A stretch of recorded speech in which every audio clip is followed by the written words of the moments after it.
Jangan DPR, kita nggak mau lagi ada yang namanya politik-politik dan kebijakan-kebijakan yang cuma secuil memperbaiki apa yang diaspirasikan rakyat.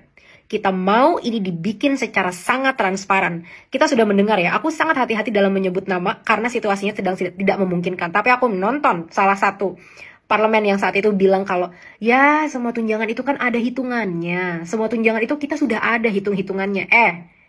Kalau yang mau dipakai itu duit kamu sendiri, silahkan mau dipakai sesuai hitung-hitungan kamu dan lain sebagainya, itu urusan kamu. Yang dipakai ini duit pajak hasil rakyat. Jadi jangan memimpin negara ini dengan budaya pikir yang memikirkan bahwa kamu itu adalah kerajaan yang bisa melakukan apa yang kamu mau.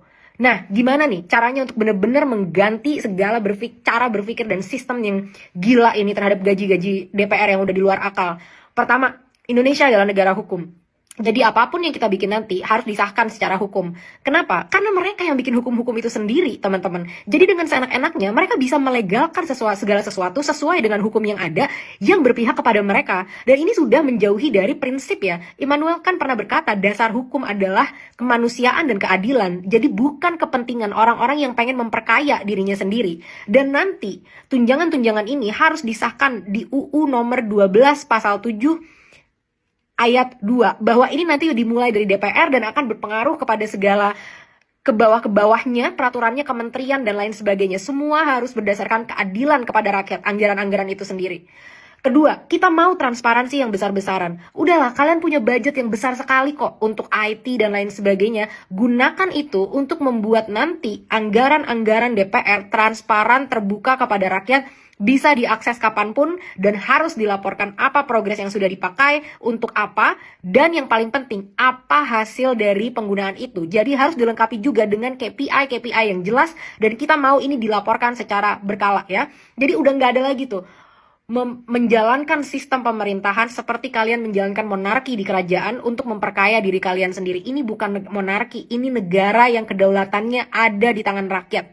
Jadi jangan sampai 5 September kalian keluar dengan solusi-solusi kita menghapus tunjangan beras, kita menghapus tunjangan komunikasi, kita menghapus tunjangan deodoran gitu ya untuk wakil-wakil parlemen itu. Kita mau jelas transparansi, semua tertulis dan semua harus sesuai dengan asas keadilan dan kesejahteraan untuk rakyat yang akan dibekukan juga jadi undang-undang yang secara legal. Nggak cuma DPR, semua kementerian pun harus melakukan ini. Karena yang praktek-praktek gila anggaran ini nggak cuma terjadi di DPR, teman-teman. Sama kok dengan Kementerian Keuangan misalkan yang tunjangannya bisa 300 kali lipat. Dan dulu katanya ini adalah dibuat untuk menghindari adanya praktek korupsi. Dengan logika yang sama, aku tanya, departemen apa yang paling korupsi? Yang korupsinya terbesar di Indonesia? Pajak. Bagian dari mana mereka? Jadi, apakah valid logika kalian untuk mengatakan gaji besar menghentikan korupsi? Gaji besar tidak menghentikan korupsi. Moral yang mati, empati yang mati, ketidakadaan keberpihakan kepada rakyat, gila duit, gila hormat, itu semua yang melenggangkan korupsi. Duit seberapapun gak akan ada habisnya buat kalian. Karena kalian itu udah kaya luar biasa. Tapi nggak pernah merasa puas, selalu ngerasa maruk dan mati hatinya karena masih mau mengeruk masyarakat yang miskin.